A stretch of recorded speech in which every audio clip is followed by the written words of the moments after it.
오늘 13가지 제가 먼저 살펴보겠습니다. 신천지는 2019년도에 보니까 교인 수가 23만 6,017명 이렇게 19년도에 공식 교인들 수가 그렇다고 합니다. 물론 이제 뭐 코로나 이후로 많이 줄었는지 늘었는지는 모르겠지만 19년 한 해 만에 1년에 수료한 인원이 이게 6개월을 그러니까 공부한 겁니다. 10만 3,746명이 수료했다고 합니다. 많이 솟고 있죠. 우리나라에 최소한 지금 20만 명은 넘겠죠. 그러니까 14만 4천은 지난 겁니다. 이렇게. 그래서 제가 이 13개의 문제를 가만히 살펴보니까 이 땅의 한기총 뿐만 아니라 어떤 교단에 속한 교회도 성경적으로 이 문제를 풀지를 못합니다. 그러니까 비단 신천지만의 문제가 아닌 겁니다. 바른 성경이 없는 모든 교단들은 여기서 13가지 문제를 내면 다 빵점을 맞을 사람들입니다. 왜 그런가 하니까 이런 바른 말씀을 근거로 한 기준 신학이라는 게 그들에게는 없습니다. 그러니까 영적으로만 다 해석을 해버리니까 교단이 달라도 하나가 될 수 있습니다. 그 사람들. 근데 그렇게 되면 어떻게 되냐면 이 세상은 사실은 인본주의적인 그러한 사고들, 그러한 교육들이 판을 치고 마귀의 교리가 장악을 하고 있는데 그들을 깰 수가 없는 겁니다. 같이 그냥 연합을 하게 돼버리고 하나님의 피로 사신 교회가 원래 역할은 하지 못하는 겁니다. 감사로 찬양을 드리고 마음을 다하여 영과 진리로 예배를 드려야 하는데 그것도 못하고 또 나가서 세상에서 복음을 외쳐야 하지 않습니까? 그것도 못하는 겁니다. 사교육 클럽이 되는 겁니다. 커피나 마시고 콜라나 마시면서 봐줘야 하는 겁니다. 영감으로 기록되고 섭리로 보존된 말씀을 올바르게 나누어 공부를 해야 한다고 우리가 계속 지금 강조를 하는데 가만히 생각을 해보면 됩니다. 공부할 생각하지 말고 가만히 한번 보십시오. 율법전이 다릅니다. 율법을 주셨으면 분명한 목적이 있는 겁니다. 율법이 처음 말씀했을 때 3,000명이 죽었습니다. 그러니까 율법이라는 것은 무서운 겁니다. 사망에 쏘는 것은 죄요. 죄의 능력이 율법입니다. 그러니까 사람을 죽일 뿐만 아니라 혼을 지옥에까지 던져넣는 겁니다. 율법이라는 것이. 그 처음 등장했을 전이 다르고 후가 다른 겁니다. 그 다음에 뭐가 있습니까 또. 이제 그렇게 지나오다가 예수님께서 이 땅에 초림하셨습니다. 초림해서 그게 과도기가 시작되는 겁니다. 이 땅에 천국이 임할 뻔했는데 임하지 않죠. 갈보리 십자가에서 그들을 죽였습니다. 왕을. 그러니까 십자가 전이 다르고 후가 다른 겁니다. 그러니까 십자가 전이라고 했을 때 그건 과도기가 있는 겁니다. 예수님께서 이 천국을 이룩하시기 위해서 마태복음 4장에서부터 외친 그 복음은 이제 다른 겁니다. 우리가 아는 은혜의 복음하고. 다르다는 것을 금방 알 수 있습니다. 아, 십자가 전이 다르고 후가 다른구나. 그래서 성경에도 구약이 있고 신약이 있는 겁니다. 구언약이 있고 새 언약이 있고. 또 가만히 생각해보면 뭐가 다르겠습니까? 휴거 전이 다르고 후가 다른 겁니다. 휴거 돼버립니다. 그럼 하나님의 경륜이 이제는 다릅니다. 더 이상 이방인들을 다루지 않습니다. 이제 유대인들을 다루는 겁니다. 그러니까 유대인과 이방인이 딱 이렇게 분리되는 겁니다. 흰옷 입은 이방인들하고 14만 4천으로 대표되는 유대인 혼란성들로 나누어지는 겁니다. 초림 때도 똑같아지는 겁니다. 그리고 또 무엇이 다르겠습니까? 예수님 재림하십니다, 이제. 그러면 재림 전이 다르고 후가 다른 겁니다. 재림 전은 대환란이고 후는 천년왕국입니다. 지금 제가 말씀드린 이것의 구원받는 방법이 다 다릅니다. 물론 공통 분모가 있죠. 은혜입니다. 하나님의 은혜. 하나님 예를 들면 죽이기를 원하시는데 누가 살 수 있습니까? 너희들 다 죽어 그러는데 누가 살 수 있습니까? 하나님의 은혜는 공통적인 분모이고 거기에다가 어떤 사람은 행위로, 어떤 데는 오직 믿음으로, 어떤 데는 행위와 믿음으로 구원을 받는 겁니다. 이거는 그냥 상식적으로 생각해도 누구나 알 수 있는 겁니다. 이렇게 나누어 공부하지 않으면 신천지 같은 사이비 종교가 나오는 겁니다. 지 마음대로 풉니다, 성경을. 근데 그걸 바로 잡아줘야 한국 교회는 그러면 바로 잡아줄 수 있는가? 오늘 한번 여러분 볼 것입니다. 과연 그들이 바로 잡아줄 수 있는지. 디모데후서 3장 16절을 보겠습니다. 여기는 교리가 등장합니다. 그 다음에 나머지 것들입니다. 이건 전부 교훈으로 적용할 수 있습니다.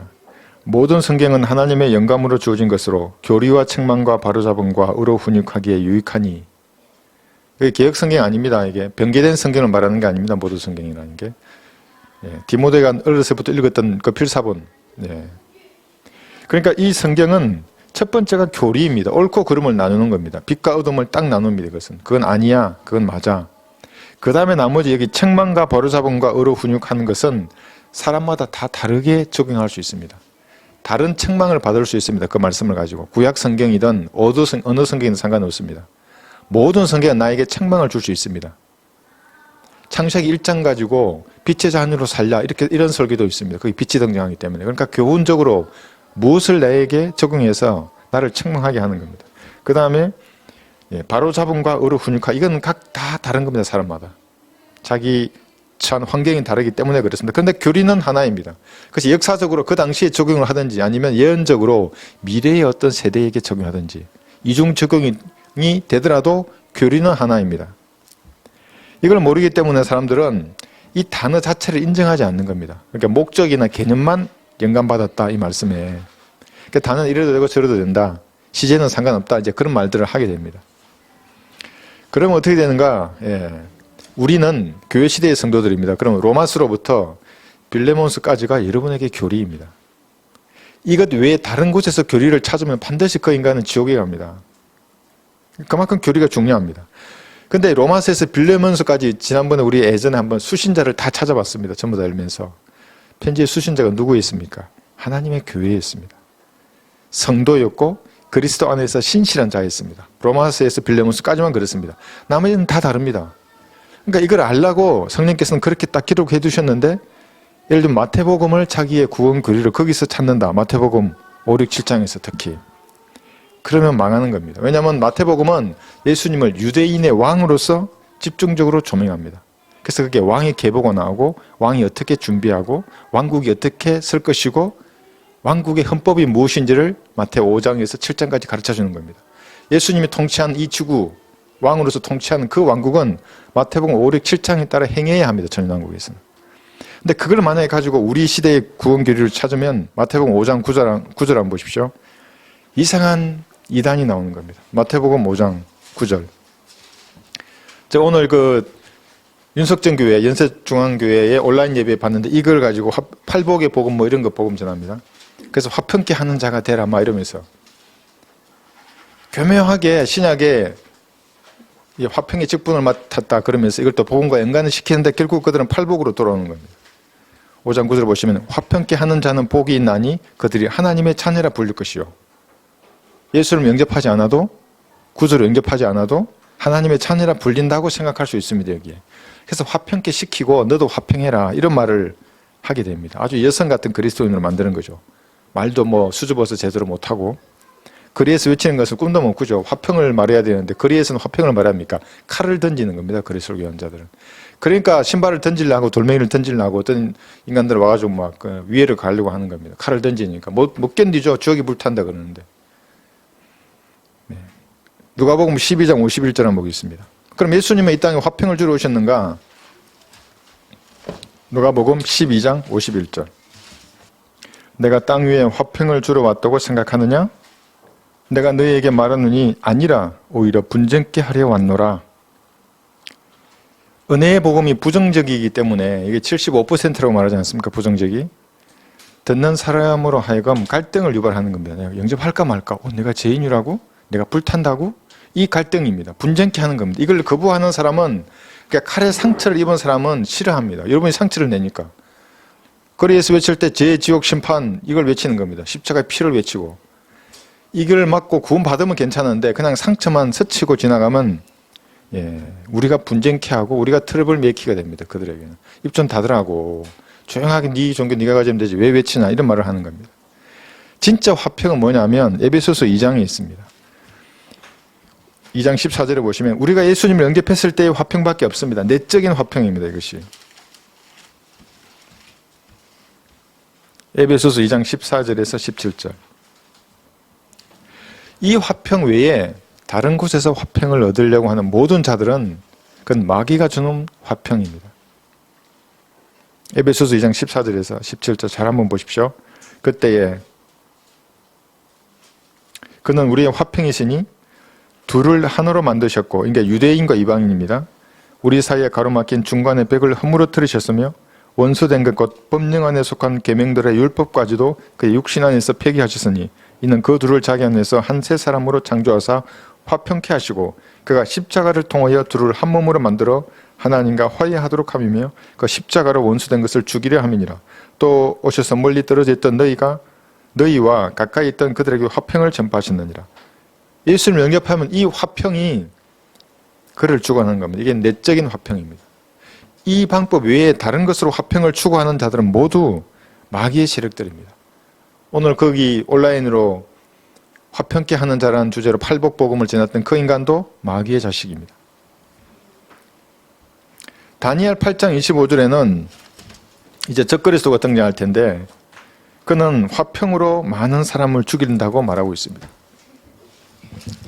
그러니까 이 시대에 은혜의 복음을 모르면서 화평을 논하는 모든 자들은 마귀의 씨들입니다. 특히 강단에서 외치는 자들은 종교적인 마귀 들린 자들입니다. 다니엘 8장 여기 25절에 보시면 그의 지혜를 통하여 그가 자기 손에 기술을 늘려서 자기 마음속에 자신을 높이고 평화로 많은 것을 멸하리라. 이게 화평입니다. 평화로. 그는 또한 통치자들 중에 통치자를 대적하여 쓸 것이나 그가 사람의 손에 의하지 않고 부서지게 되니라. 예수님이 부수실 겁니다. 이 적그리스도는. 그런데 지금 이제 이 대환란을 가까이 가고 있기 때문에 이런 자들이 계속해서 등장하는 겁니다. 평화와 화평을 말합니다. 팔복 가운데 부정적인 건 하나도 없습니다. 뭐 이렇게 하는, 뭐 지옥에 너는 던져진다는 거, 너는 죄의 씨라고, 너는 어떤 선도 행할 수 없다고, 너의 언어는 더러운 근래와 또 그런 말 전혀 없습니다. 그냥 뭐 행하면 뭔가 하나님 나라가 자기 것이고 천국이 자기 것이고 그런 얘기만 하는 것입니다. 이것이 약제사의 항류에 빠져 죽은 파리입니다. 설탕물에 그러니까 빠져 죽는 겁니다. 파리들이. 너무나 달콤한 말을 하면 그게 다 좋아 보이는 겁니다. 저게 진짜 화평이구나. 개인이나 가정이나 국가는 마찬가지입니다. 여러분 좋은 게 좋은 거라고 다 받아들이면 안 되는 겁니다. 우리가 말씀으로 딱 분별해야 합니다. 그렇지 않으면 그 파리처럼 설탕에 빠지는 겁니다. 설탕물에.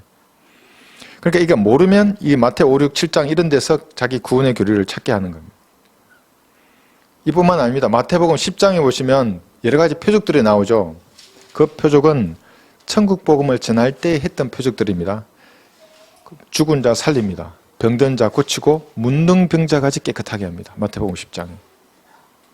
그런데 이것을 진짜 이 시대에 하는 자들을 내가 유튜브에 봤습니다. 무슨 박혁 전도사인지 뭐. 교묘합니다. 영접기도까지 합니다.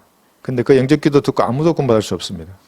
자기가 죄인임을 신하게 해야 되는 겁니다. 그걸 알 수 있게 말씀을 전해야 하는데 그거 없습니다. 그거.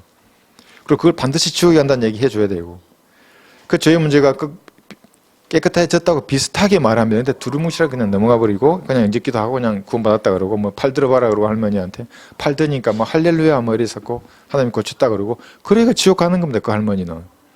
여러분에게 주어졌으면 5분을 아주 알차게 쓰셨을 텐데 정확하게 지옥 심판을 전하고 기도했을 텐데 그 사람은 그렇게 하는 겁니다. 마태복음 이 10장을 잘못 풀었기 때문에 그 사람은 아직도 마귀의 짓을 그냥 하고 있는 겁니다. 수많은 사람들을 합니다. 일주일에 보니까 2만 3만이 넘습니다. 조회수가. 이 천국 복음의 표적들 여러분 속지 말아야 합니다. 이뿐만 아닙니다. 이거 교리를 모르면 마태복음 24, 25장에 뭐가 나옵니까? 처녀들이 나옵니다. 얼마나 많은 사람들이 이 교리에 또 속습니까? 마태복음 24장 보겠습니다. 여기 21절에 보면 하나님께서 여기에 딱 이렇게 못 박아 놓으셨습니다. 이건 대환란 때야. 24장, 마태 24장 21절.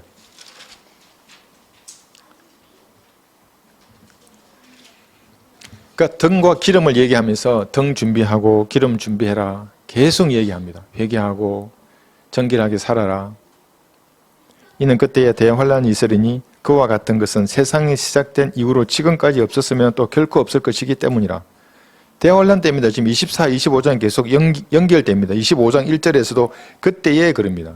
대환란 때입니다. 이게. 그런데 이것을 교회 시대에 적용해버리니까 수많은 이단들이 등과 기름 준비한다고 오늘도 울고불고 난리치고 방언한다 그러고 새벽기도 나가고 어찌 뭐 제가 신천지 어디 글 읽어보니까 11조를 내면 구원받고 안 내면 지워진대요. 뭐 영핵? 모르겠어요. 책 이름도 이상해서 내가. 그러니까 다 행위 구원은 다 똑같은 인간들입니다. 그 인간들이. 억지로 푸는 자들입니다. 베드로후서 3장 16절에 보시면 성경을 억지로 풀면은 다 망하는 겁니다. 베드로후서 3장 16절. 그러니까 하나님이 돈이 부족해서 11조 내면 구원해주고 안 내면 안 해주시는 겁니까? 베드로후서 3장 16절에 보시면 그의 모든 편지에도 이런 것에 관하여 말하고 있으나 바울의 편지를 말합니다. 그 가운데는 깨닫기 어려운 것이 들어있어 무식한 자들과 경고하지 못한 자들이 다른 성경들처럼 억지로 풀다가 스스로 멸망에 이르느니라. 나누지 못하면 다 멸망합니다. 물론 나누지 못해도 구원받을 수는 있습니다. 제가 말하는 것은 자기의 영적인 복을 다 잃어버립니다. 그래서 심판석에서 아무것도 받지 못하는 겁니다. 다 불태워져 버립니다. 그런 사람들. 또 있습니다. 네 번째는 사도행전에 보면 그건 사도들의 행전입니다. 교리서가 아닙니다. 사도행전은. 왜냐하면 바뀝니다. 사도행전, 자, 예수님이 부활하셨습니다. 죽으심과 부활하심을 제일 먼저 본 사람이 마리아입니다. 마리아가 은혜의 복음을 제일 먼저 인지한 겁니다. 마리아는 믿었을 겁니다. 아마도 성령을 받았을 겁니다. 없지만 얘기는. 죽으심과 부활하심 그때 믿은 겁니다. 그런데 은혜의 복음 계속 전파됩니다. 하나님의 입장에서 한번 보십시오. 사도행전 8장에서부터는 은혜의 복음이 전파될 줄 하나님 아시고 계셨습니다. 그런데 공식적으로는 천국 복음이 전파됩니다. 사도행전 7장까지는. 두 개 투택으로 가는 거죠. 이렇게. 그러다가 사도행전 이제 2장이 등장하고 오순절이 되는 겁니다. 사람들이 모여있는데 강제로 성령이 임합니다. 거의. 기도하지 않았습니다. 모여있는데 성령이 임하는 겁니다. 그리고 2장 38절 하면 침례를 받으니까 성령을 받는 겁니다. 이게 다른 겁니다. 이제 쭉 가면 어떻게 됩니까? 안수받아야 방언으로 말하기도 하고, 이제 어떨 때는 말씀을 듣다가 성령이 임하기도 하고, 이렇게 변경되어 가는데도 사람들은 사도행전 7장 이전에서 구원교리를 찾는 겁니다. 특히 2장에서. 그러니까 물과 성령으로 태어나야 한다고 할 때 물이 이때 침례를 말한다고 가르치는 겁니다. 전부 지옥으로 갑니다. 이렇게. 물이 없으면 그럼 복음 못 전하는 겁니까? 산골짜기에서는? 말이 안 되는 말입니다. 그들은. 어떤 인간들은 빵과 포도주 먹어야 된다는 인간들 얘기했죠. 빵과 포도주가 없으면 복음 못 전하냐고. 가만히 생각하는 거죠. 생각하지 말고 생각해 보라고. 빵과 포도주 없으면 못 전하냐고. 물이 없으면 세례 안 받으면 구원 못 받는다고 생각하는 거냐고. 네. 또 있습니다. 다섯 번째는 히브리서 6장 10장에 보면 구원을 잃어버리는 사람들이 있습니다. 히브리서 6장 4절 한번 볼까요? 10장에도 있는데, 히브리서 6장 4절을 교회 시대에 적용하면 물론 구원받고 이것을 교회 시대에 적용하는 사람도 있습니다. 그런데 이걸 교회 시대에 갖고 있으면 복음을 못 전합니다. 담대하게. 그리로 나갈 수가 없습니다. 왜냐하면 자기 구원도 잃어버릴지 말지 모르는데 어떻게 복음을 외칩니까? 나가서 마귀하고 칼로 싸워야 되는데 자기도 준비가 안 됐는데 못 나갑니다. 밖으로. 구원에 확신이 없는 사람들은 그래서 복음을 못 전하는 겁니다. 한번 깨우침을 받고 하늘의 선물을 맛보며 성령의 동참자가 되고, 이거 구원받은 사람을 말합니다. 대환란 때에. 하나님의 선한 말씀과 오늘 세상의 능력을 맛본 자들이 구원받은 사람입니다. 만약 떨어져 나간다면 다시 새롭게 하여 회개시킬 수 없나니 이는 그들이 스스로 하나님의 아들을 다시 십자가에 못 박아 공개적으로 조롱합니다. 대환란 때는 이렇게 다시 회개시켜서 구원받게 할 수가 없습니다. 근데 교회 시대는 어떻습니까? 죄가 있으면 자백하고 버리면 하나님과의 교제가 다시 회복되는 겁니다. 어떤 죄를 지었든 상관없습니다. 보혈의 능력을 씻으면 됩니다. 대환란 때가 완전히 다르죠. 이걸 구분 못하는 겁니다. 사람들이. 그러면 이제 다른 교리에 녹아납니다. 이제 마지막으로 계시록에 보면 또 이런 게 있습니다. 계시록은 여러분 신천지가 계시록을 통솔했다고 합니다. 계시록 4장하고 4장에서 올라갑니다. 이렇게 하늘의 문이 열리는 이리 올라오느라 오전에 했죠. 올라갔습니다. 19장에서 내려옵니다. 그럼 뭡니까? 누가 보더라도. 이건 재림이지 않습니까? 휴거고. 그 사이에 대환란 때 일어나는 일들입니다. 주로. 그리고 천유난국에서도 어떻게 될 것인지 나중에 나옵니다. 그 이제 19장, 20장, 21장, 이제 22장 보면 천유난국에 관한 것들도 생명나무가 나오고, 예, 그런 것들이 나오는 겁니다. 그러니까 교회 시대의 교리가 아닙니다. 그것은.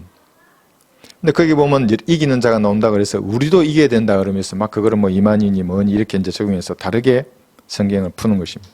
교회 시대의 구원 교리를 모르는 겁니다. 잠언 8장을 한번 보겠습니다.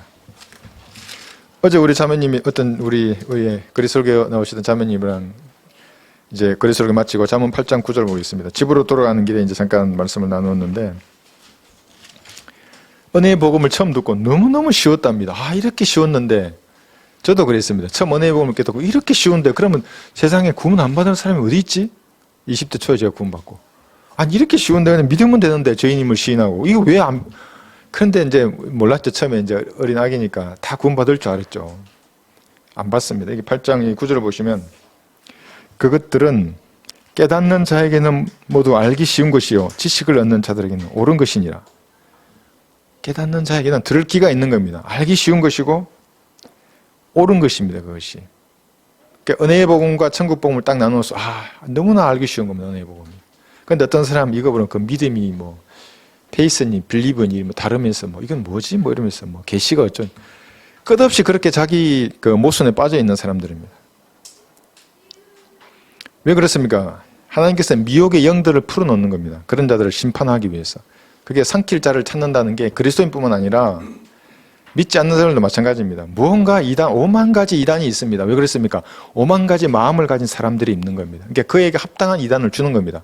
그래, 너 몰몬경으로 가. 너 여호와 증인, 너 안식교, 너 신천지, 너 불교, 이슬람교. 5만 가지, 너 극단적인 칼빈주의, 너 알미니안주의. 그런 인간들을 데려놓고 아무리 얘기해도 시간 낭비입니다. 나중에는 화밖에 안 납니다. 네 말씀 이렇게 되는데도 거짓말하는 겁니다. 자꾸 아니라 그러고. 지가 말씀 위에 앉아있는 그런 사람들이 되는 거예요. 예. 이것이 뭐냐면 하나님과 말씀을 우습게 알고 접근하면 자기가 우스워지는 겁니다. 우습죠. 예수님 그러니까 뭐 십자가에 못 박힌 나약한 신으로 아는 겁니다. 그런 마음으로 한번 접근해 보세요. 성경에. 망하는 겁니다. 이단 교리를 믿어지게 됩니다. 어제 어떤 아이가 나는 예수 안 믿어요. 뭐 그랬어요. 저도 하나님도 너를 안 믿어. 하나님도 너를 안 믿는다. 지옥에 가는 겁니다. 그러니까 우습게 하는 겁니다. 예수님이란 이름 자체가 자기가 나중에 백보자에 던져지기 전에 그 만왕의 왕입니다. 그분 앞에 그분을 주로 시인하고 던져질 겁니다. 역전되는 겁니다. 그거. 그러니까 그런 사람들 양산해 냅니다. 수많은 학생들. 대학의 레포트에 제가 뭐 대학 모든 대학을 다 가보지는 않았지만 들어보면 우리 아이가 학교 다닐 때도 제가 보면은 전부 좌파적인 레포트를 내게 합니다. 하나님 없습니다. 거기에는 진화론입니다. 전부 정글로 만드는 겁니다. 학생들을. 그러니까 길가다에서 뭐는 겁도 없이 물론 이제 여학생 3명이고 남학생 1명이니까 제가 남자인 거 좀 우쭐해서 그러겠죠. 내가 이거 전도 읽어보라고 주니까 예수 안 믿어요. 뭐 이렇게 용기가 마치 있는 듯이 하겠죠. 뜨겁게 반응했기 때문에 아마 하나님도 그에게 뜨겁게 역사할 겁니다. 자, 그래서 농사할 때 여러분 그 시골에서 소를 이 코에 끼워 가지고 가지 않습니까? 소 덩치가 아무리 커도 코가 이게 딱 끼어 있습니다. 예. 소의 코를 깨뚫어서 끼는 겁니다. 이렇게 줄을 뒤에 묶었습니다. 그러면 너무 쉽습니다. 뒤에서 가는 사람 줄만 탁탁 치면 소가 코가 아프니까 다 갑니다. 자루로. 마귀에게 코가 끼어 있는 겁니다. 그런 지식이나 교육을 받은 것들이 그대로 그에게 역사하는 겁니다. 마귀적인 교리들이. 그러니까 인간들이 믿어주지 않아도 하나님은 존재하시는 분입니다. 열역하게 법칙이 오히려 더 정확하게 하나님을 증가합니다. 신의 존재를. 모든 물질은 시간이 지나면 혼란이 증가하는 겁니다. 그게 엔트로피가 증가한다는 겁니다. 혼란이. 그래서 다 망하는 겁니다. 없어집니다. 그 진화론은 거꾸로 설명하는 겁니다. 역대하 18장 21절에는 거짓말하는 영이 있습니다. 이 거짓말하는 영을 이 5만 가지 이단 사이비 종교 지도자들의 입속에 넣는 겁니다. 교육자들, 선생님들의 입속에 넣고 박사들의 입에 넣고 대통령, 국회의원의 입속에도 넣습니다. 역대기하 18장 21절 그가 말하기를 내가 나가서 거짓말하는 영이 되어 그의 모든 선지자들의 입에 있겠나이다. 함으로 주께서 말씀하시기를 내가 그를 꿰고 또 이루라 나가서 그렇게 하라 하셨나이다. 이게 도대체 무슨 말입니까? 야, 저 사람을 꼬셔라 이 말입니다. 미혹하게 만들어 그 네가 원하는 것을 이루어 다 멸망시키라는 겁니다. 지금도 5만 가지 이단들 그들의 입에서는 거짓말하는 영이 계속 뿜어져 나옵니다. 그런데 사람들 앉아서 좋아하는 겁니다. 자기하고 딱 맞다 그럽니다. 너무나 신천지 이만희가 말하면 그냥 아주 그냥 여기 카톡에 보면 하나도 버릴 게 없다고. 지가 그거 좋아하는 겁니다. 그것이. 자, 한번 보겠습니다. 예. 신천지라 그랬죠. 이거 풀기 전에 오늘 시간 13개 다 풀 수 있을지 모르는데 너무 하도 신천지 어렵게 문제를 냈어. 계시록 다시 한번 보겠습니다. 여러분 그 애들이 신천지라 그러는데 제가 풀기 전에 이 문제 제가 먼저 한번 질문을 하는 겁니다. 신천지 그 집화장인지. 여기 20장을 보십시오. 자, 신천지란 말은 21장 1절에 나와 있는 겁니다. 새하늘과 새 땅. 그럼 계시록 20장은 언제 이루어졌습니까? 20장 이루어졌으니까 지금 21장이 신천지가 됐다는 거 아닙니까? 그 인간들이 신천지라면. 여기 근데 20장 1절 한번 보십시오. 1절에서 3절을 보시면 3절 보겠습니다. 계시록 20장 3절. 그를 끝없이 깊은 구렁이에 던져서 가두고 그 위에 봉인하여 천년이 살 때까지 민족들을 다시는 미혹하지 못하게 하더라. 그 후에는 그가 반드시 잠시 동안 풀려나게 되리라. 이게 이제 마지막 천인왕국 끝에 배교죠. 다 불태워 죽입니다. 그 사람들.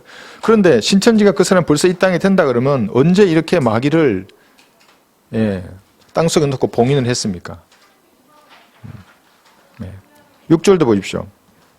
첫 번째 부활에 참여하는 자는 복되고 거룩하도다. 둘째 사망이 그들을 다스리는 권세가 없고 오히려 그들이 하나님과 그리스도의 제사장들에 대해서 1000년 동안 그와 함께 통치하리라. 이 언제 이런 통치가 있었습니까? 그러니까 아직 말이 안 되는 겁니다. 그들의 말 자체가.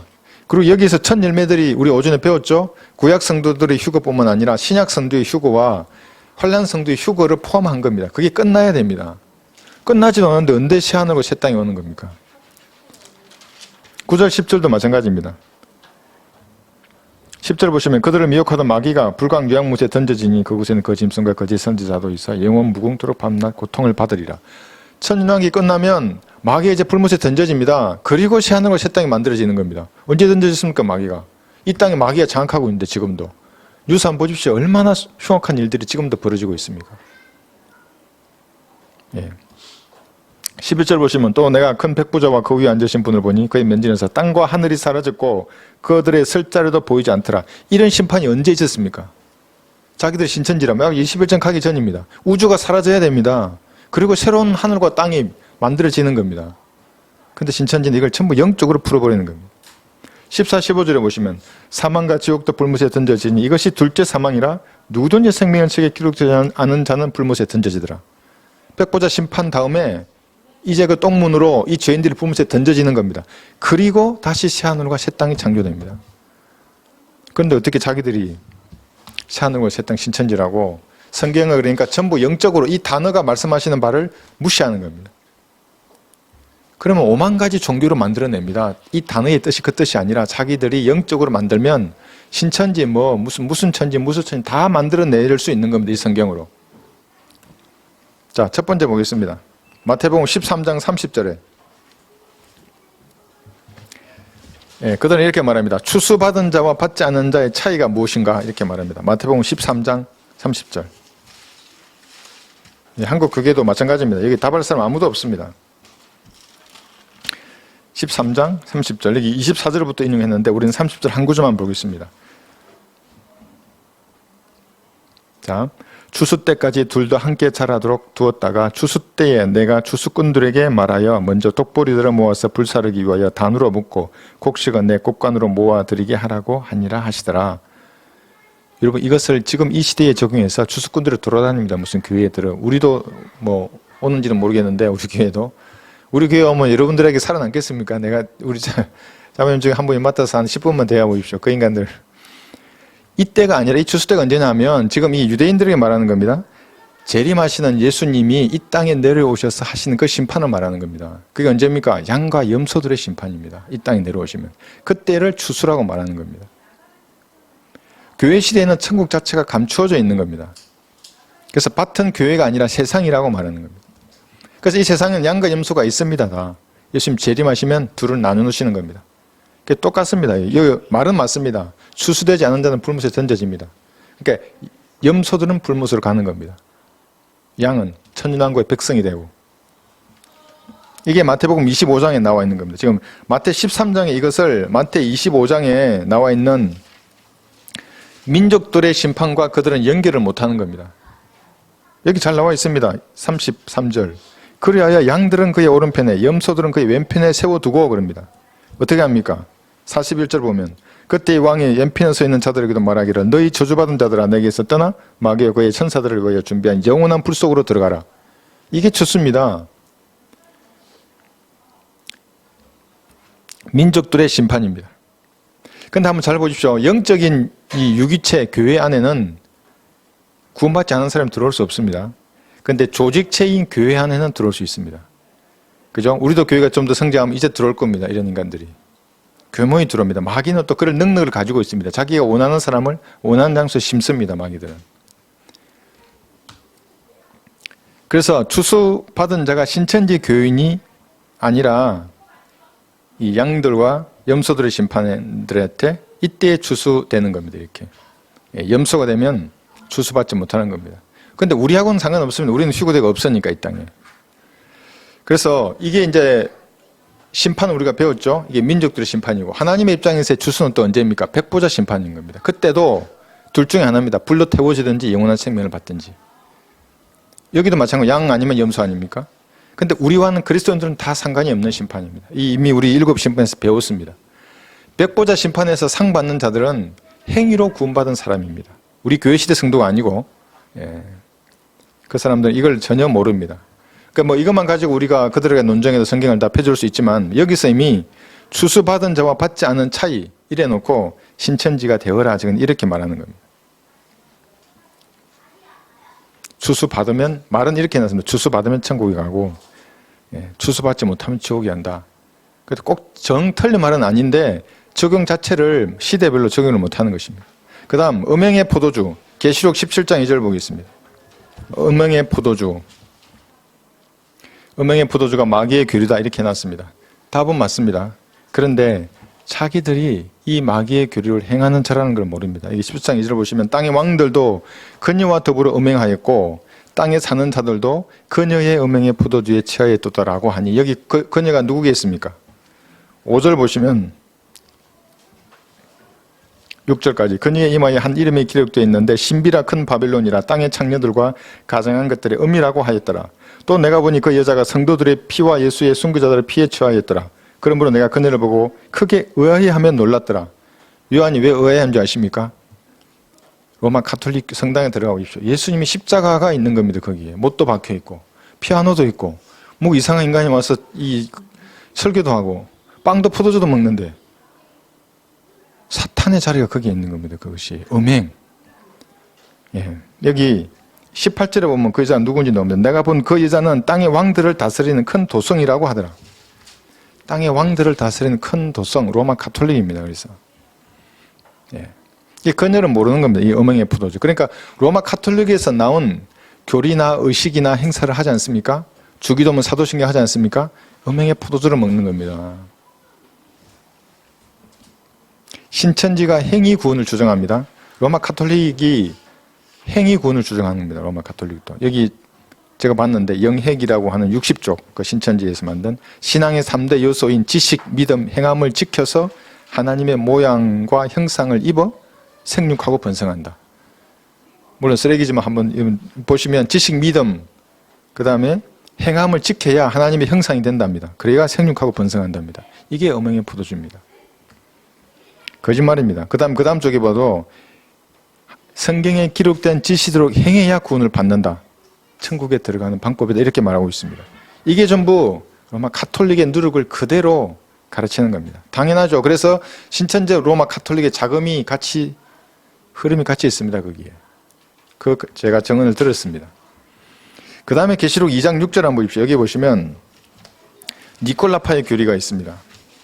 이 한국 교회도 마찬가지입니다. 계시록 2장 6절에 보시면 이 성직자와 평신도를 딱 나누는 겁니다. 그러나 내게 이것이 있으니 즉 내가 니콜라파의 행위를 미워하는 것이라 나 역시 그것을 미워하노라. 이만희가 나누고 이만희가 누굽니까? 이긴 자라 그러고 그 다음에 무슨 전도사 강사 나누고 평신도들 나누는 겁니다. 이거 전부 니콜라파입니다. 이게 이만희나 갓 들어온 신도는 같이 하나님의 영이 가는 성도 성전이어야 합니다. 그게 성경적인 겁니다. 근데 계급이 높아버리는 겁니다. 그것이. 물론 그 중에서 하나님께서 쓰임받는 종이라면 또 다르죠. 그거는 자기가 쓰임받은 대로 자기 은사대로 설교를 하면 되는 겁니다. 그 사람은.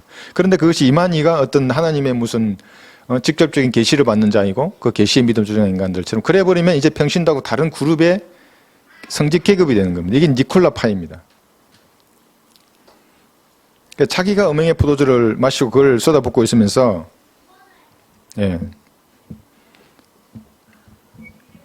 한국의 다른 교단을 그렇게 비난하고 있는 겁니다. 자, 666은 누구인가 이렇게 했습니다.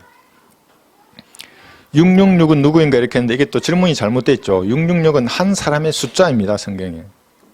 그러니까 신천지 교인들은 어찌 보면 전부 문맹입니다. 문맹. 한 사람의 숫자가 666입니다. 그러니까 그 숫자가 의미하는 사람이 누군가 이렇게 물어야 되는데 666이 누구인가? 666은 숫자입니다. 누구 아니고.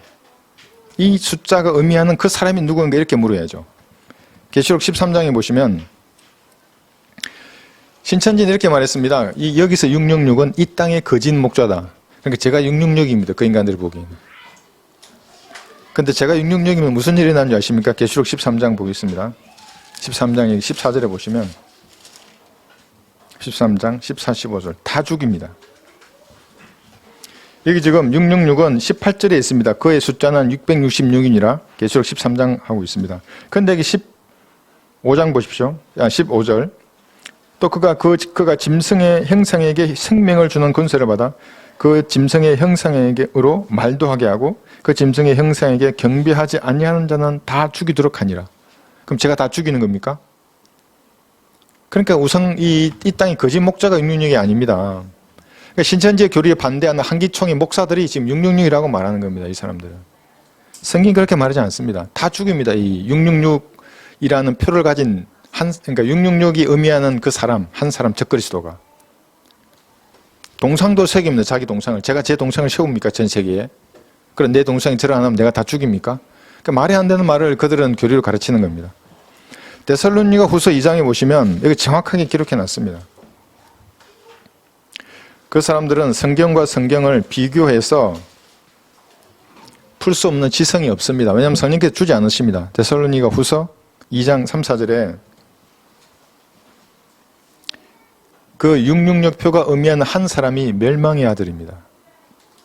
아무도 어떤 모양으로든지 너희를 미혹하지 못하게 하라. 데살로니가 후서 2장 3절입니다. 이는 먼저 배교하는 일이 이르지 않고 또 그 죄의 사람 곧 멸망의 아들이 나타나지 않고서는 큰 날이 오지 아니함이라. 그는 대적하는 자며 또 하나님이라고 불리는 모든 것과 숭배받는 대상 위에 자신을 높여 하나님의 성전에 앉아 하나님처럼 보여 자신을 하나님이라고 하느니라. 그러니까 온 세상이 하나님으로 숭배할 한 사람이 이 땅에 오는 것입니다. 누굽니까 그 사람이? 요한복음 17장 12절에 있습니다.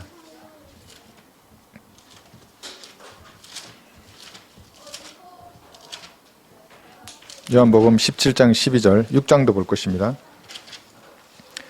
12절을 보시면 여기 멸망의 아들이 예수님의 12제자 중에 한 인간이 있었습니다. 여기에.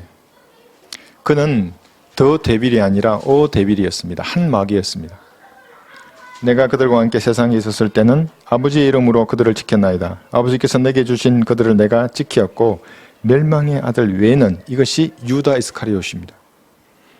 그들 중 아무도 잃어버리지 아니하였으니 이로써 성경이 이루어지게 한 것이옵니다. 그렇죠? 요한복음 6장 70절 보겠습니다. 여기서 이 유다 이스카리옷이 한 마귀라고 말합니다. 예수께서 그들에게 대답하시기를 내가 너희 12를 택하지 아니하였느냐? 그러나 너희 중에 하나는 데빌입니다. 이게 한 마귀니라고 하시니라. 그래서 대환란 때가 되면 이 666이 의미하는 그 한 사람 이 땅에 내려오는데 유다 이스카리옷이 지금 자기 구릉으로 갔습니다. 죽으러 간 게 아니라 유다의 영을 가지고 교황의 몸을 입고 사탄의 혼을 가진 한 사람이 이 땅을 통치하는 겁니다. 그게 적그리스도이고 그 사람의 표 숫자가 666입니다. 거짓 목자가 아닙니다. 제가 666 아닙니다. 이상하게 됩니다. 그럼 제가 그 다음에 입맞은 13호 사천은 누구인가 언제인가 이런 말을 했습니다. 신천지는 이 말도 안 되는 말입니다. 재림 때 시온산에 있는 영적 새 이스라엘의 제사장이다. 이 뜻을 이해하려고 하지 마십시오. 이런 머리가 어지러워집니다. 이러면 여기서 그러나 이거 새 이스라엘이라는 말을 썼습니다. 이건 말은 성경에 없습니다. 영적 이스라엘은 있습니다. 그게 누구냐면 예수님을 구주로 영접하면 영적인 이스라엘이 되는 겁니다. 우리가 영적인 이스라엘입니다. 그럼 육적 이스라엘도 있습니다. 그게 누굽니까? 야곱의 12아들의 씨들입니다. 엄연히 살아있습니다. 그래서 그래야 온 이스라엘이 구원을 받으리라 성경이 분명히 말합니다. 이들이 돌아옵니다. 대환란 끝나에 천년왕국 때가 되면 민족의 머리가 되는 겁니다. 근데 영적인 이스라엘은 우리입니다. 교회 시대에 구원받은 우리가 영적인 이스라엘입니다. 새 이스라엘은 없습니다. 이만희 지가 만든 겁니다. 그 단어를 에덴 동산에서 배웠죠, 여러분. 추가하고 삽입한 겁니다. 그게 새 이스라엘이라고. 계시록 14장에 여러분 하나만 보겠습니다. 4절에 보시면 빨리 좀 진도를 나가겠습니다. 14장 4절에 보시면 첫 열매들이 되어 말합니다.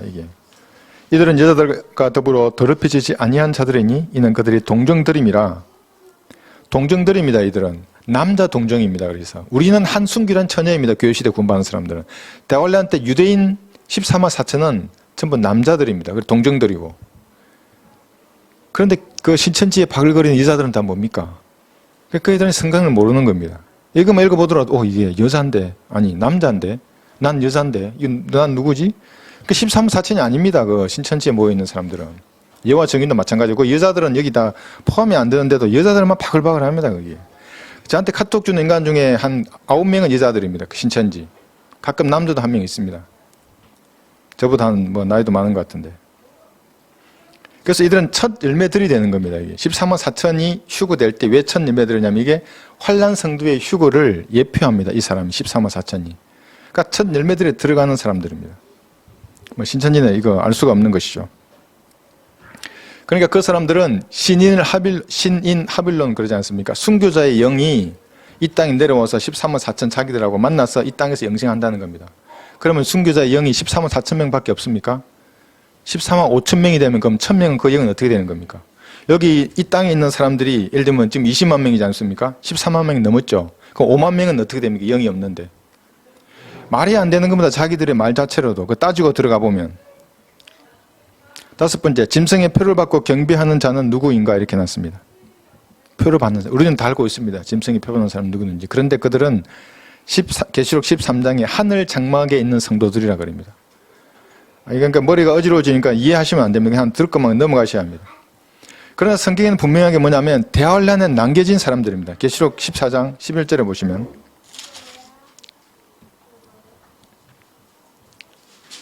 하늘 장막에 있는 성도가 아니라 계시록 14장 11절에 보시면 그 고통의 연기가 영원 무궁토록 올라가리라. 그 짐승과 그의 형상에 경배하고 그의 이름의 표를 받는 자는 누구든지 밤낮 쉼을 얻지 못하리라. 여기에 성도들의 인내가 있으며 여기에 하나님의 계명들과 예수의 믿음을 지키는 자들이 있느니라고 하더라. 여기 뭐 하나님의 계명과 예수의 믿음과 여기 해명함이 있는 겁니다. 대환란 때는. 그 대환란 때 남겨진 사람들이 여기 짐승의 표를 받고 경배하는 거지 하늘 장막에 있는 사람들이 아닙니다. 왜냐하면 여기 계시록 14장 표죠. 6, 7절에 보시면 천사가 영원한 복음을 전합니다. 뭐라고 전합니까? 하나님을 경배하라고 하는 겁니다. 적그리스도 경배하지 말고 그냥 경배하면 지옥에 가기 때문에 이런 차이를 그들이 모르고 있습니다. 뭐 그들뿐만 아닙니다. 한국 교계에 있는 대부분의 사람들이 이 7년 동안 세워질 사탄의 왕국을 알지 못하는 겁니다.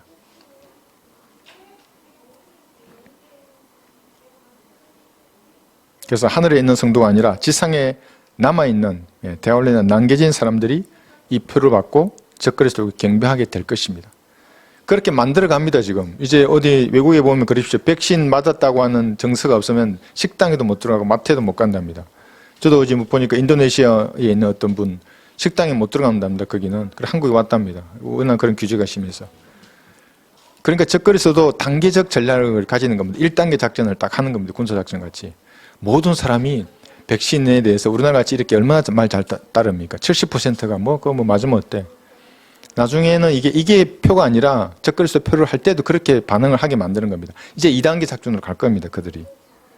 그 다음에 6번째 13만 4천 명의 노래를 부르는데 이 노래는 무엇인가 해놨습니다. 그러면서 이것도 쓰레기 같은 말인데 한번 들어보십시오. 계시록의 예언이 성취된 실상의 복음. 이해하지 마십시오. 이해하면 머리 복잡해집니다. 이거 이해하면 안 돼요. 하는 게 이상한 말을 실상의 복음 이렇게 해놨습니다. 과연 그런가? 계시록 14장 여기 3절에 보시면 이게 노래 부릅니다. 여기 보면 그들이 보좌과 내 짐승과 장로들 앞에서 새 노래 같은 것을 불렀는데 땅에서 구속을 받은 13만 4천 명 외에는 그 노래를 배울 사람이 없더라. 자, 그러면서 자기가 13만 4천 명이라는 겁니다. 우리만 이 노래를 불러. 15장 3절을 보고 있습니다. 그들이 하나님의 종 모세의 노래와 이게 그 노래입니다. 모세의 노래. 어린 양의 노래를 부르며 두 가지 노래를 부르는 겁니다. 율법에 관련된 모세의 노래. 그 다음에 예수님과 어린 양의 노래를 부르는 겁니다. 말하기를 전능하신 주 하나님 이렇게 쭉 말을 합니다. 그런데 우리는 어떤 노래를 부르는가? 교회 시대에 사는 신천지 인간들도 교회 시대를 살아갑니다. 계시록 5장 9절에 보시면 모세의 노래가 아니라 우리는 어린 양의 노래를 부릅니다. 우리 모세와 상관없습니다. 율법이 폐해졌기 때문에. 계시록 5장 9절 10절까지 보시면 그들이 새 노래를 부르며 말하기를 주께서 그 책을 취하시며 그 봉인들을 열기에 합당하시나이다. 이는 죽임당하셨던 주께서 하나님께로 각 족속과 언어와 백성과 민족 가운데서 우리를 주의 피로 구속하여 이게 여러분들입니다. 피로 우리를 구속하셨습니다. 우리 하나님 앞에 우리를 왕들과 제사장들로 삼으셨으니 우리가 땅 위에서 통찰이다 하니라. 이 새 노래를 부르며 말하는 겁니다. 어린 양의 보혈의 능력을 찬양하는 겁니다. 여러분 그 번개와치에 보면 르코마 목사님 할렐루야 할렐루야 하죠. 왜 할렐루야 하겠습니까? 피로 우리가 구속받았기 때문에 그런 겁니다. 아무도 모릅니다. 구원받지 않은 사람들 뭐 하고 있지 쟤들이? 저 나이가 뭐 저렇게 된 저 건장한 청년이 왜 저렇게 눈물을 흘리고 있지? 뭔데 저게? 그 사랑입니다. 그게 하나님의 사랑을 우리가 알게 된 겁니다. 다릅니다. 이것이 다르다는 걸 모르기 때문에 무슨 계속 엉뚱한 소리 하는 겁니다. 7번째, 새 예루살렘은 어디에 왔는가? 답 신천지. 이긴 자와 신천지에 왔답니다. 뭐 청도에 왔다 이런 말을 하려고 하는 것 같은데 이긴 자. 새 예루살렘이 여러분 그 인간들은 뭐냐면 자꾸 새 예루살렘이 내려온다고 하는 이건 도성입니다. 하나의. 이것을 하나님이 내려온다 말하는 겁니다. 그리고 우리가 올라간다 휴거, 3번의 휴거를 말하는 건 안 믿습니다. 올라간다니까. 우리는 올라갔다가 내려오는데 재림 때, 그리고 하나님의 도성은 천인왕국 끝나고 영원시대에 내려오는 건데 그 인간들은 하나님이 땅에 내려온다 안 올라간다 이런 말을 계속 합니다. 자, 그런데 뭐가 문제냐면 이제 3가지로 나누는 겁니다. 유대인, 이방인, 하나님의 교회로 나눈다고 하는 이거 자체를 그들은 모릅니다. 모르기 때문에 새 예루살렘 도성에서 누가 거기에 거주한지를 모르는 겁니다. 인간의 육신으로는 거주할 수 없죠. 왜 못합니까? 공중에 떠 있는데 그 어떻게 올라갑니까? 뭐 줄 잡고 올라갑니까? 그 하늘 공중에 떠 있는데 집으로 올라가다 얼마나 많이 죽겠습니까? 바람 불고 이러면. 그러니까 변화된 몸을 입은 교회가 새 예루살렘 도성에 사는 겁니다. 눈 깜짝이면 가는 겁니다. 거기 내 방으로 들어가 하면 가는 겁니다. 거기에 예수님처럼 문이 닫혀 있어도 들어오시는 그때처럼 교회가 예수님의 피로 구속받은 우리가 예루살렘 도성에 사는 것이고 이방인들은 이 지구가 가득 차면 저 하늘로 가서 그 12궁성의 별들에 거주하는 겁니다. 신기하게도 별도 12궁성이라고 합니다. 별점 치는 인간들도 12궁성의 별자리를 말합니다. 이스라엘 민족도 그래서 12민족입니다. 이방인들도 12민족으로 구분할 수 있습니다. 지구가 가득 차면 영원 시대에는 다 나가는 겁니다. 12궁성으로. 여러분 가끔 이 땅이 너무나 이렇게 압박이 오고 막 그러면 사람들은 산 위에 올라가서 보지 않습니까? 그럼 뭔가 이 세상의 일들이 좀 사사로워 보입니다. 근데 그래 보지 마시고 우주를 한번 보십시오. 오리온 성운 한번 보세요. 여러분이 가야 할 그 중에 하나로 갈지도 모릅니다. 오리온 성운 별자리가 얼마나 많은지. 베다 성운, 말머리 성운 한번 보십시오. 얼마나 많은지 셀 수 없습니다. 그 별자리들이. 그걸 보는 겁니다. 이방인들 갑니다. 우리도 가는 겁니다. 이스라엘 12민족이 그 별자리로 갈 때 우리도 갑니다. 그래서 오리온 성운 갈 때 같이 갈 사람 같이 가요. 저랑.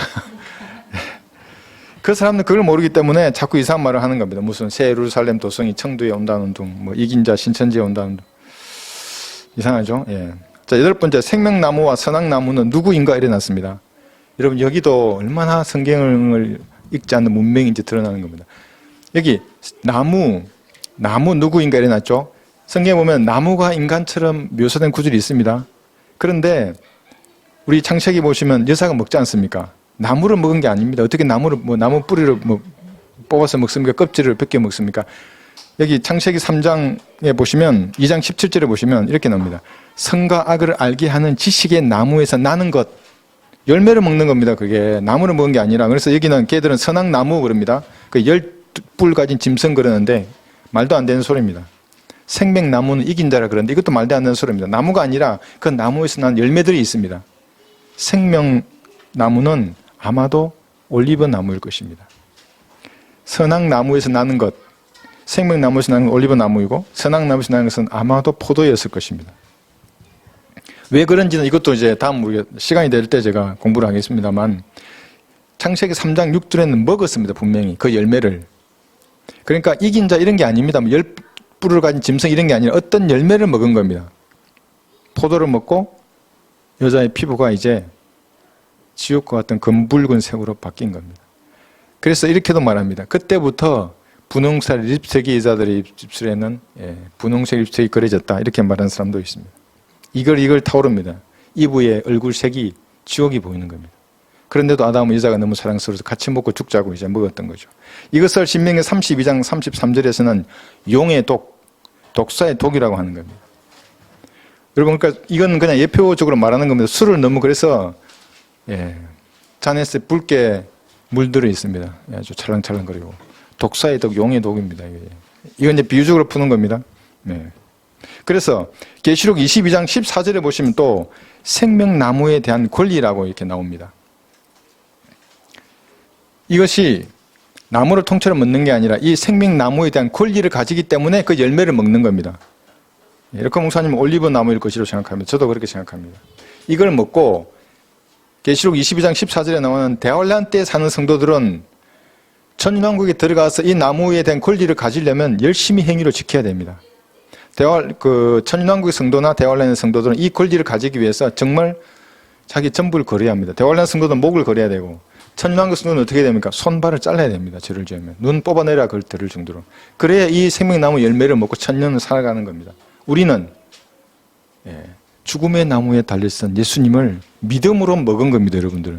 영원히 사는 겁니다. 여러분들은. 이거 관계없어서 안 먹어도 영원히 사는 겁니다. 변화되는 겁니다. 주님의 발자국 소리를 여러분 들리시죠? 부르시면 변화되는 겁니다. 먹지 않아도. 이걸 모르기 때문에 신천지 교인뿐만 아니라 한국에 있는 대다수 교단들도 다 넘어가는 겁니다. 아홉 번째, 계시록 22장 16절의 사자, 이긴 자 이만이라 그럽니다. 거짓말입니다. 이 사자는 계시록 22장 16절에 천사입니다. 천사. 계시록 22장 지난번에 봤죠? 나의 천사를 보내었노라 그랬는데 이 천사가 이만이다 이제 이렇게 말하는 겁니다. 그런데 천사는 성경에서 단 한 번도 34살 이상으로 가본 적이 없습니다. 32살 이하로 내려가 본 적도 없고 33살에 날개 없는 남자였습니다. 그러니까 부지 중에 히브리서 13장 2절에서 나그네 대접하는 일을 잊지 말라. 히브리서 13장 2절입니다. 이렇게 하다가 자기도 모르는 사이에 천사들을 대접한 사람도 있었느냐 이렇게 말하는 겁니다. 이만희가 천사라니 이 말이 되는 소리입니까? 왜 자꾸 나이는 늙어가는 겁니다. 천사가. 나도 모르게 사람인지 천사인지 모르게 대접하는 게 천사들입니다. 늙지 않습니다. 천사는. 계속 내려왔습니다. 이 땅에. 창세기 3장에서는 그룹이 이 땅에 내려왔습니다. 에덴 동산에. 4개의 얼굴을 가진 그룹이 그때 사람의 얼굴로 나타났던 겁니다. 여자 앞에. 창세기 6장에서는 누가 나타납니까? 천사가 이 땅에 내려옵니다. 여러분 내려올 때마다 이 지구는 엄청난 일이 일어났습니다. 지구 역사의 획을 걷는 그룹이 내려오니까 사탄의 씨가 여자를 통해서 들어간 겁니다. 카인이. 그 다음에 천사가 창세기 6장에 내려오니까 노아의 방주로 모든 지구에 있는 생명 8혼 외에는 다 죽었던 겁니다.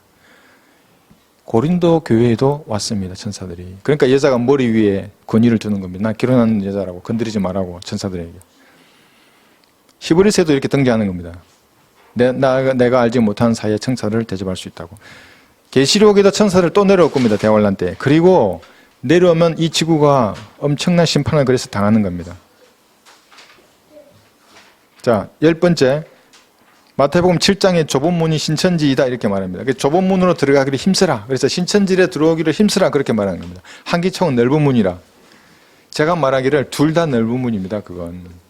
요한복음 10장 9절은 이렇게 말합니다. 나는 그 문이라 누구든지 나를 통하여 들어가며 구면 구원을 받을 것이며 또 들어가며 나오며 초장을 찾으리라.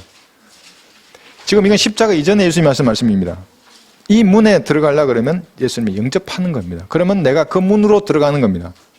똑똑똑이지 않습니까? 그래서 우리 전도지가 똑똑똑 이렇게 하는 겁니다. 예수님 들어가시고 나도 그 문으로 들어가는 겁니다. 카인의 제단을 숭배하는 모든 사람들이 그 넓은 문으로 들어가는 겁니다. 신천지 플러스. 갈라디아서 3장 10절은 이렇게 말합니다. 갈라디아서 3장 10절. 율법의 행위로 난 자들은 누구든지 저주 아래 있느니라. 기록되기를 행하도록 율법책에 기록된 모든 것을 계속해서 행하지 않는 자는 누구나 저주를 받았느니라. 계속해서 행해야 됩니다. 그들은. 넓은 문으로 가는 자들입니다. 좁은 문으로 가는 사람들은 예수님을 구주로 영접한 사람들입니다. 이게 모르죠. 그들은. 11번째. 천국에 들어갈 자격자가 누구인가? 정답 이렇게 났습니다. 계시록을 통달한 신천지. 그래서 한번 여러분 생각해 보십시오. 신천지가 천국에 들어가려고 그러면 이게 킹덤입니다. 킹덤 오브 헤븐입니다. 이거. 대환란을 7년 동안 살아남아야 됩니다. 그래서 살아남을 수 있을지 모르겠습니다. 이번에 코로나 때문에도 아마 반토막 난 것 같던데 대환란 살아남겠습니까? 살아남았다 칩시다. 그러면 양들의 심판, 민족들의 심판을 합니다. 양과 염소를 구분합니다. 그때 살아남아야 되고 천년왕국에 가서도 살아남아야 됩니다. 그때 신천지가 했다가는 산처를 불못에 던져집니다. 다 잘 살아났어. 천인왕국 제일 마지막에 마지막 배교에서 르카 목사님 140억을 죽는다고 추정합니다. 천년간 인간이 불어났기 때문에. 그리고 이제 모르겠습니다. 영원 시대에서 살아남을지 모르겠지만 천국에 들어갈 자격자 교회 시대에 우리는 예수님을 구주로 영접하는 겁니다. 그러면 하나님의 나라에 들어와 있고 천국은 자동으로 여러분이 통치할 것입니다. 그 왕국에 들어가서. 그래서 그 사람은 그것을 모르는 것입니다. 이제 다 됐습니다. 12번째. 13번째는 똑같은 사실은 질문인데 제가 한번 읽어보겠습니다. 구원받은 것은 돈으로 회장되는 환기총인가 신천지인가? 그러니까 환기총이 아마 돈을 많이 밝히는 모양이죠. 뭐 돈을 주면 환기총 회장도 되고 감리사도 되고 아마 그러는 모양입니다. 예, 저도 얘기 들은 것도 있고. 예, 그러니까 환기총인가 신천지인가 해놓고 구원받은 곳은 신천지이다 이렇게 해놓고 13 마지막 질문은 구원은 신천지에 있는가 환기총에 있는가 이렇게 해놓고 신천지에 있다 이렇게 했습니다. 그럼 구원은 어디에 있습니까? 구원은 갈보리에 있는 겁니다. 우리 교회에 있는 것도 아닙니다. 구원받으러 우리 교회에 오는 것도 아닙니다. 우리는 구원받지 않으면 교회 문턱에도 못 옵니다. 우리 교회는. 물론 와서 여기 이제 복음을 전할 수 있죠. 그런데 그 사람들은 구원이 신천지에 있다. 환기총은 없다. 이렇게 딱 말합니다. 그게 모든 이단이 항상 이런 겁니다. 자기 교회에 구원이 있고 어떤 목사에게 구원이 있고 이렇게 합니다. 그렇지 않습니다. 성경은 구원은 갈보리에 있는 겁니다. 하나님의 사랑이 나타난 유일한 곳이었습니다. 그러니까 과거의 사랑이 나타난 겁니다. 지금은 뭐가 있습니까? 여러분? 이 사랑을 받아들이지 않는 자들의 머리 위에는 하나님의 진노가 머물러 있는 겁니다. 진노의 머리를 읽고서도 교회 나가서 찬양하고 기도하고 신천지에 와서 뭐 오늘도 열심히 활동하고 진노를 머리 위에 이고 있으면서 그런 자들입니다. 그래서 여러분들 이 이단들을 만나면 여러분 시간을 많이 투자할 수는 없죠. 한두 번 타일러 줄 수는 있습니다. 그러니까 당신이 5분 얘기하고 내기도 5분을 줘. 두 사람이면 5분씩 얘기 아니면 바쁘면 3분씩 얘기. 난 6분을 얘기할 테니까. 자, 준비되면 시작. 딱 해서 해보시죠. 3분 듣고 3분. 자, 내가 얘기한다. 패스 얘기해 줄 수는 있습니다. 한 번 정도 시간이 남으면. 안 그러면 돌아서야 됩니다. 왜냐하면 마귀의 진지가 아주 견고하게 차 있는 겁니다. 그들이 마음속에. 자기가 좋아하는 5만 가지 이단 중에 자기는 신천지를 택한 겁니다. 여러분 한두 번 말한 다음에 보내야 합니다. 깰 수 없습니다. 그거는. 이미 마귀에게 장악되어 있는 사람들이기 때문에. 그래서 여러분들 시간이 되면 이단들을 바로잡아주고 우리가 믿는 것이 어떤 것인지 이단 교리에 대비해서 우리의 교리가 무엇인지를 잘 알고 있어야 할 것입니다. 자, 오늘 이것으로 성경 공부를 마치겠습니다.